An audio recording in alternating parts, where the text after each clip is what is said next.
Olá, que a graça do Senhor Jesus Cristo esteja contigo. Seja muito bem-vindo, seja muito bem-vinda em mais um momento de palavra deste canal. Muito obrigado por você estar me prestigiando e peço que você fique até o fim dessa ministração para que nós possamos juntos receber uma palavra da parte de Deus.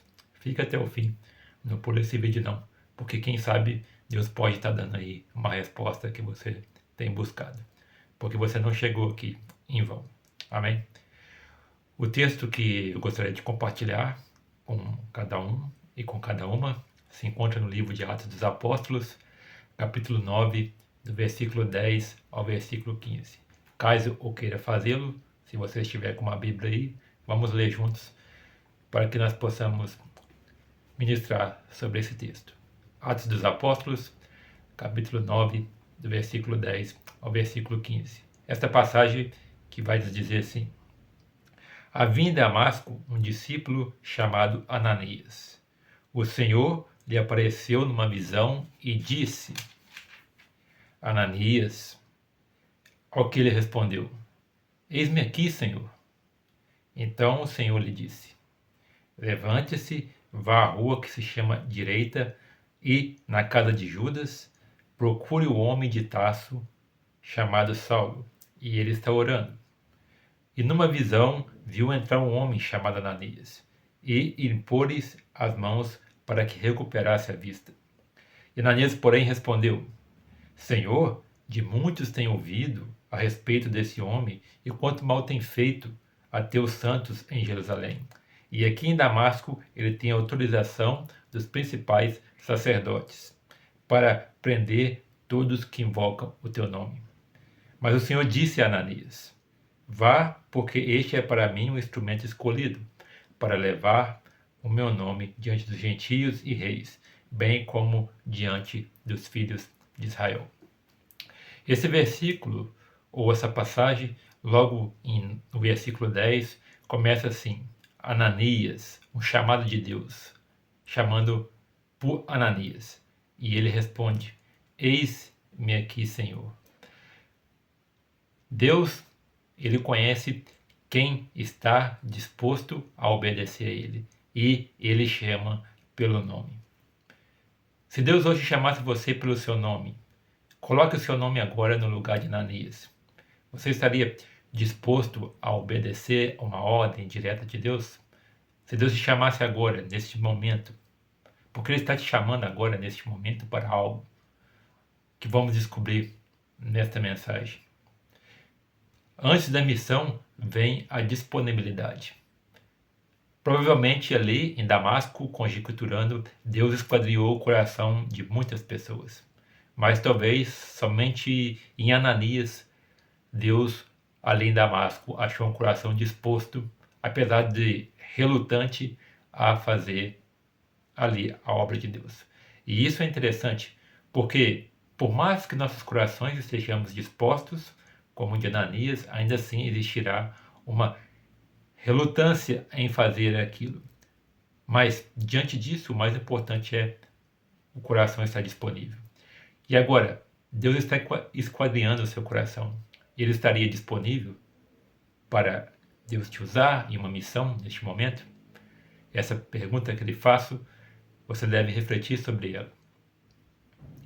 Depois, nós vemos aqui no versículo 13 e versículo 14 que Ananias ele só enxergava o passado de Paulo. Ele diz lá: olha, mas esse homem que o Senhor está mandando eu ir na casa dele, ele veio aqui com cartas para prender e matar e para arrastar homens e mulheres para Jerusalém. Ele oferece uma objeção à missão. O medo, muitas das vezes, ele tenta impedir a nossa obediência. Ananias estava com medo do passado de Saulo de Tarso, por Saulo ser um homem furioso contra o caminho de Deus. Mas ele não entendia que se Deus deu uma missão, ele também capacitou a gente para a missão. E não importa que se do outro lado existe um homem furioso, se existe uma fera ou uma besta fera como era Saulo, Deus já nos deu as ferramentas suficientes para vencer a batalha.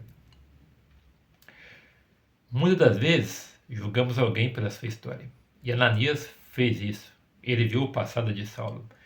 Porque ele não sabia que Deus, naquele momento, estava transformando o coração outrora do perseguidor em um dos maiores propagadores da fé cristã.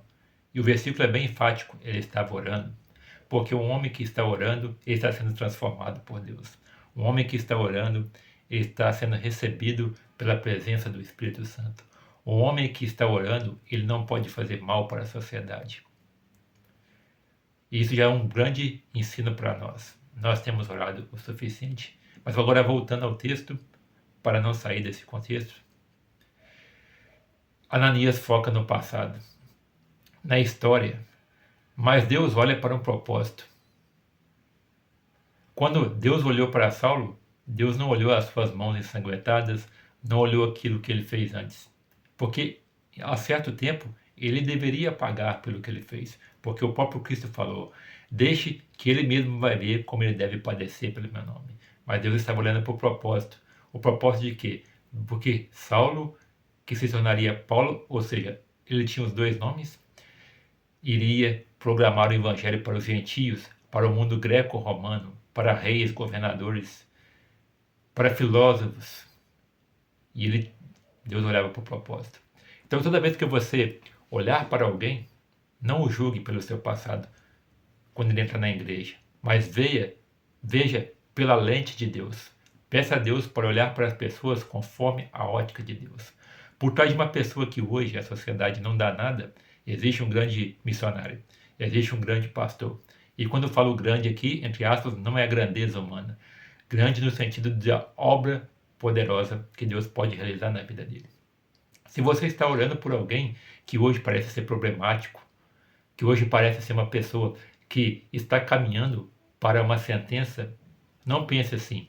Tenha fé, tenha esperança, porque Deus está vendo para o propósito, Ele não está vendo para o passado. Ele não está vendo para o passado do drogado, Ele não está vendo para o passado daquele que roubava, daquele que prostituía, Ele está vendo para o propósito, porque Jesus veio para os doentes, para restaurar vidas. Então, não julgue as pessoas, mas procure olhar para elas conforme a ótica. Aqui Ananias, ele olhou para o passado de Saulo, mas ele esqueceu de olhar e perguntar a Deus qual era a ótica de Deus desse propósito. Porque se Deus deu uma missão, ele vai lhe dizer qual é o propósito. Depois, aqui no versículo 15, vamos ver que o versículo fala assim, vai, porque este para mim um vaso escolhido. Aqui nós vemos, como eu falei antes, o maior perseguidor ser um dos maiores propagadores da fé cristã. E hoje existem milhões de livros sobre Paulo. O nome de Paulo está estampado em muitos lugares do mundo e existem muitos estudos hoje no mundo acadêmico sobre Paulo. Por quê? Porque existia um propósito na vida de Paulo. Hoje, nós temos uma missão de resgatar os Saulos de Tarso que estão aí no mundo. Nós somos os Ananias, que temos que estar com nossos corações dispostos para resgatar essas pessoas, para discipular essas pessoas e para alegrar os nossos corações quando essas pessoas chegarem ainda mais longe que nós. Porque se você evangeliza alguém e vê essa pessoa ir para a igreja e Deus fazer a obra na vida dela, e ela se tornar, por exemplo, aí talvez um pastor que tem muita influência, que escreve muitos livros e que leva a mensagem de Deus pelas redes sociais, faz muitas viagens. Mesmo que você não alcance esse nível, você tem parte nisso. E o seu galardão também será grande, porque foi através da sua obediência que aquele grande homem que está agora em evidência, fazendo a obra de Deus, chegou ali. Então se alegre o seu coração quando isso acontecer e não fique triste. Aqui, em nenhum momento, depois que a gente vê em Atos dos Apóstolos Saulo chegar na proporção que ele chegou, não mostra em nenhum momento, em nenhum versículo, Ananias triste por causa disso. Por quê? Por trás de um grande homem de Deus, existe um Ananias. Por trás de uma grande mulher de Deus, que hoje está na evidência aí, existe um Ananias que obedeceu à voz de Deus. E por os Ananias também existe o grande galardão. Então não fique triste quando você evangeliza alguém e você vê essa pessoa chegando num patamar mais alto que você, como chegou Saulo. Às vezes Deus quer te usar como um Ananias. E não confunda o que é grande aos olhos de Deus para o que é grande aos olhos dos homens. Quando Deus escolhe alguém, ninguém pode impedir seu propósito. Se Deus te escolheu para fazer algo, não existe diabo, não existe homem, não existe circunstância, sistema e muito menos dogmas que pode parar você. Só basta o seu coração estar disposto, o seu coração não dá lugar a medo e você ter a ousadia de Ananias. Muitos julgam Ananias porque ele falou que ele estava assim preocupado com o passado de Paulo, mas ele obedeceu. Porque é fácil nós sermos corajosos em um ambiente calmo e tranquilo.